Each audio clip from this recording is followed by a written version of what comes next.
L'un des premiers dilemmes que l'on rencontre lorsqu'on se lance dans la couture, c'est le choix de la machine. Le plus important consiste à déterminer quelles fonctions vous seront nécessaires.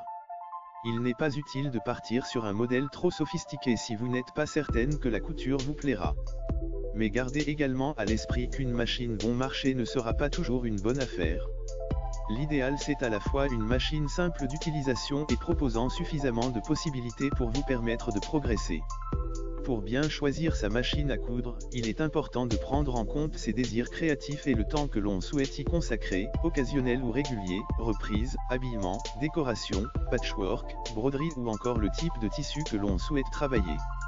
Vos projets vous guideront dans le choix de votre machine à coudre. Quel que soit le budget que l'on souhaite investir ou l'usage que l'on attend de sa machine à coudre, elle doit proposer les points de couture de base, points droits, points zigzag et boutonnières, de préférence automatique en un temps, à défaut en 4 temps. Attention, la mention « boutonnière en 4 temps » signifie que vous devez changer 4 fois vos paramètres de couture afin de coudre les 4 côtés de la boutonnière. Sur une chemise, cela peut être fastidieux. Le point pour couture stretch, ou élastique, s'avère utile pour travailler les tissus extensibles comme le jersey par exemple. Enfin, le point de surjet, aussi appelé point overlock, permet de réaliser des ourlets de bonne facture, même si un point zigzag serré près du bord peut aussi faire l'affaire.